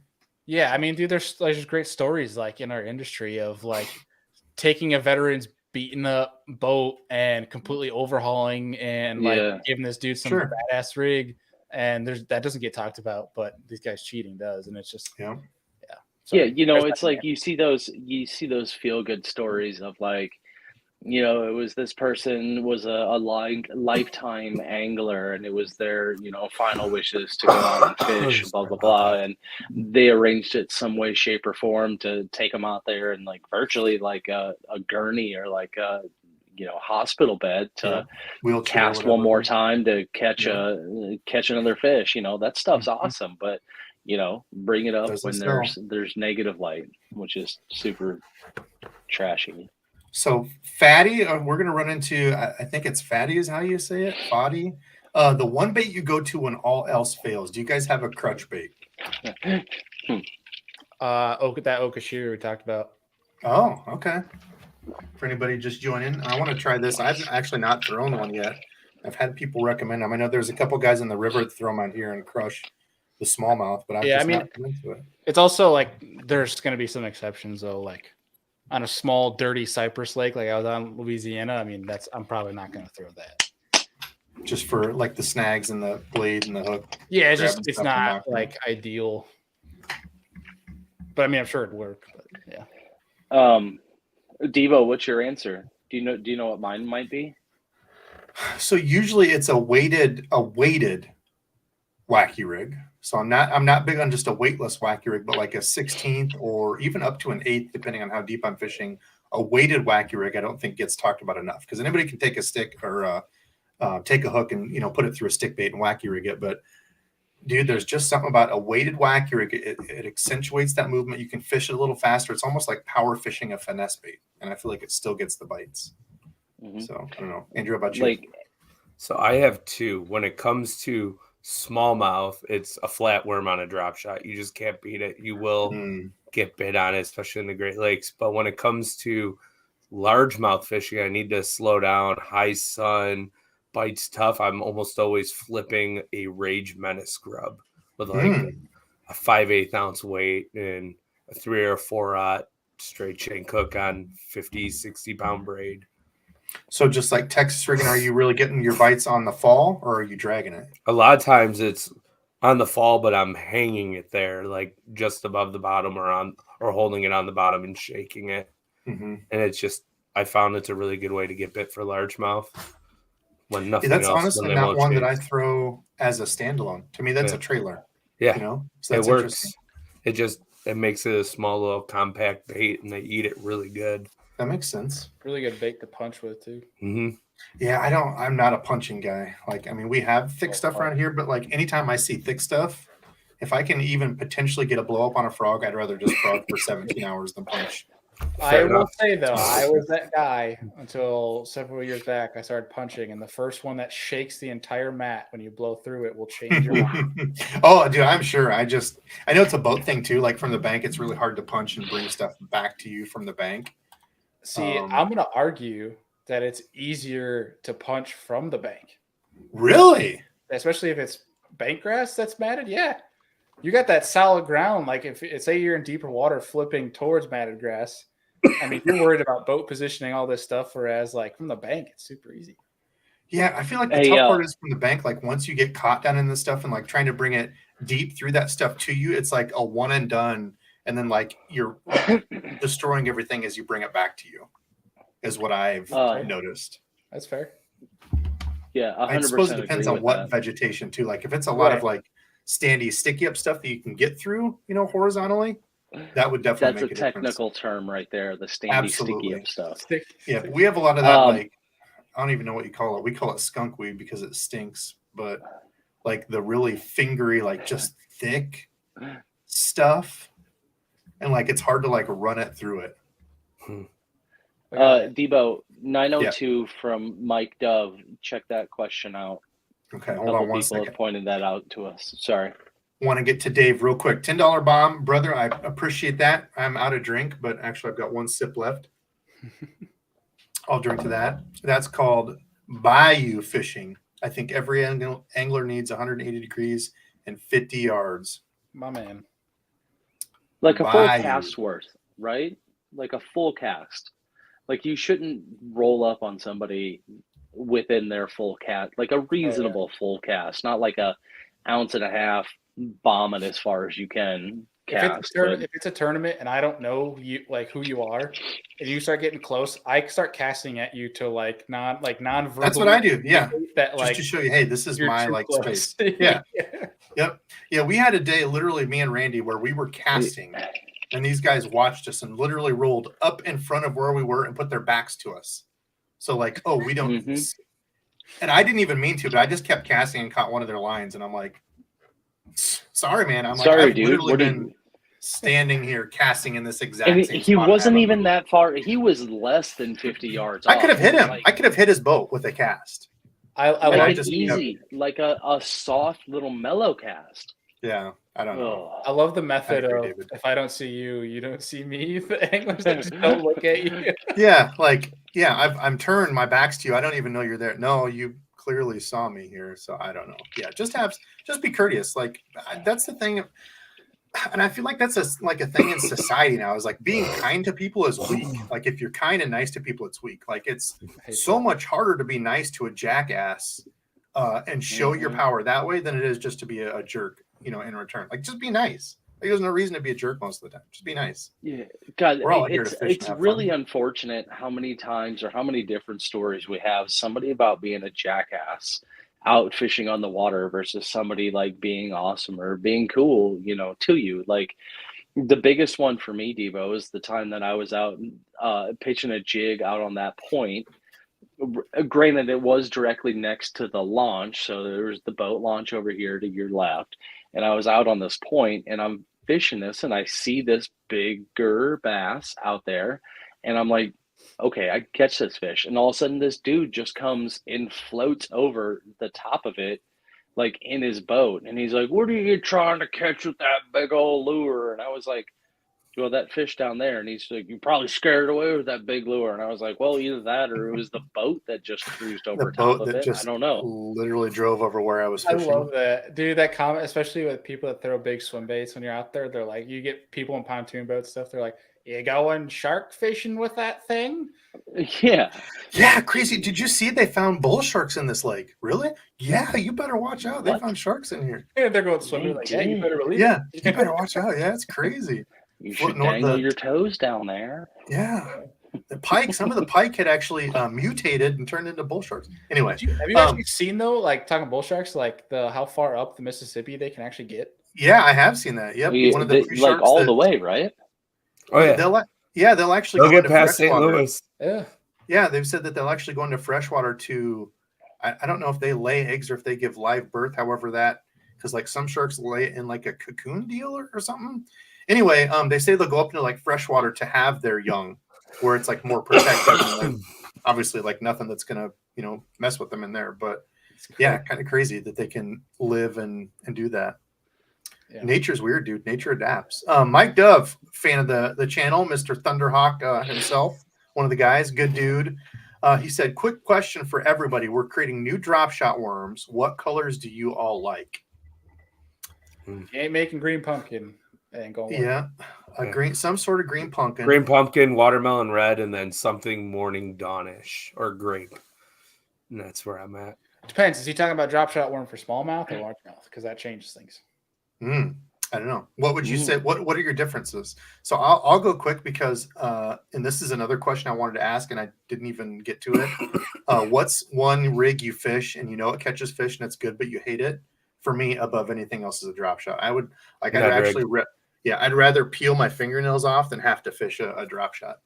But I like a darker color, like a darker black. I mean, honestly, even a straight black. But I don't know if you're familiar with the color from Zoom, gooseberry. Mm-hmm. That's been like one of my favorites on a drop shot / shake head. So I think when it comes to largemouth, like what Andy described, I think those colors, like if you get a green pumpkin, a black, and a morning dawn, you're set. Like you can fish them around the country. Smallmouth, a green pumpkin, and a shad color, like a smelt, or like Berkeley flatworm has the brown back. If you have those, you I like that one a lot. Smallmouth everywhere. I mean, that smelt color is like you can throw that around the entire country and catch them. It's kind of for me like in Reaction Innovations they call it shiner. I think this is either the Arkansas shad or Tennessee shad, something like that in the Kitech, but like that brownish green with like a pearl belly. Like, dude, it's one of those you can use anywhere. Like, I don't care where you're at. It's just minnow. Is that Tennessee or Arkansas shiner? I don't know. I actually got both because I like both, and I can never remember which one I like. I think Arkansas is what, a deeper. That's like Arkansas shiner. Is that one the one that I was showing y'all? It's got like a copper top to it. Mm-hmm. Yep, with like a silvery bottom, and then more gold than brown. And Tennessee, I think, is more olive. I got a topic for us after. Oh, I didn't. Actually, they were out. I had to get emerald shiner, which is close. Great color. Great color. Yeah, that's another one of my other favorites. But again, same thing. Like it's just got like a little bit more glittery stuff in it, but that same kind of brownish, tannish, coppery top. Yeah. With kind of the silvery, pearly.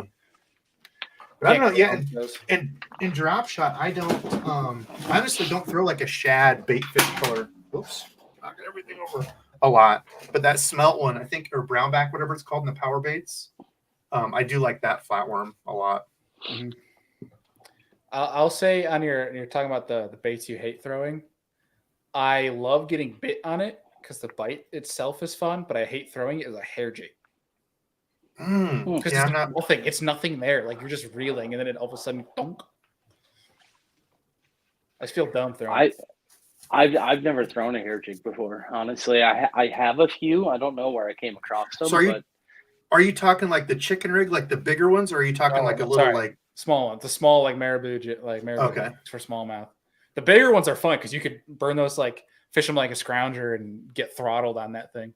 Yeah, when I was up like in the smaller hair jigs, you're just crawling it. Yeah, and I've kind of hopped them too. I've not done a ton with them, but I've got some like the old where they're like furry wrapped in the front and like the hair thing in back. I think it's more of like a panfish thing, but I've caught bass off those too. Mm-hmm. I'm not a hair finesse jig guy. All right, let's do one more question. Then let's get out of here. We're at an hour 45. One more quick one, this or that. Let's see. Okay, here we'll end it on a fun. What's your favorite breakfast? You can go anywhere, get a breakfast. Mine's sausage, biscuits, and gravy. If I can get it from anywhere, a good home cooked B's and G's. It's my favorite. It's got to be home fries. Yeah, are you talking like a shipwreck, like a skillet type thing? Yeah. I got you because I'm a huge breakfast guy. One is corned beef hash. Love corned beef hash with some home fries, like some sunny side up eggs on it. Throw a bunch of hot sauce. Fantastic. All right. Okay. But my second is a breakfast sandwich. I'm a huge breakfast sandwich guy. So we're going everything bagel with cream cheese, pepper jack cheese, sausage patty, and an egg. Yeah, you're talking about a porta potty visit before you. But it's so good. You get to the boat ramp and hope that they have a bathroom. Otherwise, you're like that is always a necessity. I'll say the farmer's wrap. Dude, yeah. Randy got me onto the breakfast burritos. They're easier to eat, like around here. Do you guys have Casey's up there? No. Or no? Oh, Casey's? Yeah, Casey's. So Casey's is like a gas station chain. Yeah. So I don't know, you guys might have like Come and Go or I don't know, whatever you have up there. But for us, we have like Casey's everywhere, and they have breakfast pizza. Like that's kind of what they're known for. But yeah, lately I agree, Randy. The burritos are kind of an easier way to go. You got to have hot sauce with it though, like a nice Tapatio or Cholula or something like that. I like ketchup. I like ketchup on my breakfast stuff. I like hot sauce too. But I gotta go. My mom's calling. I gotta get out of here. Ketchup on your breakfast. Get out of here. Oh, don't judge. All right, listen, guys. We're at an hour 45. So where can they find you fellas at? I know you each kind of have your own stuff plus the Serious Angler. I put that on the thumbnail. I'll link that below too, so everybody can follow you guys on that for the podcast. But otherwise, where can they find you guys? If they want to follow. Yeah, podcast wise, like you mentioned, any MP3 podcast outlet, whether it's Apple, Spotify, we're on YouTube as well. Just Serious Angler Bass Fishing on YouTube, and then basically just look up Serious Angler on Instagram, Facebook, Twitter, TikTok, all the channels. And then from there, you can find, if you want to find Andy's personal stuff, my personal stuff, Deacon's personal stuff. It's all like on those shows. We have all the information linked in on all that jazz. Cool. Anything else I missed, Andy? No, you said it perfect. Cool. Yep. Go find them out there. Good listen, guys. I think it might have been G-Fan that said they had a bunch of shows out there. Yeah, I got into it way late. Like I said, I'm not a podcast guy. I don't listen to them really at all. But yeah, they do have a crap ton of stuff. And the really cool thing about them is they've got a lot of pros and stuff on. They've talked to a plethora of different people. And I go back to this all the time. Whether you're a bank angler or you fish out of a john boat or a kayak, it doesn't matter. Listen to these people and their experiences and try to tune it to the way you fish, right? It doesn't have to be, this guy has a $100,000 boat. I'm not listening to him. He might be throwing a spinner. He might be like Johnny Cox, power fishing shallow, not giving a damn about the guys out deep, doing stuff that you could be like, oh crap, actually, that stuff would work where I'm at. So give them a listen. Good guys. Andrew and Bailey, I appreciate both you hopping on tonight. A bunch of fun. Thanks for having us. Anytime. Yeah, absolutely. A lot of fun tonight. Thank you, of course, everybody for watching. Dizzle, thanks for coming in and keeping me in line. I like the Godzilla shirt. Is it Godzilla or Godzilla? Godzilla. All right. Well, on that note, we're getting out of here. Thanks for watching. And until next Saturday.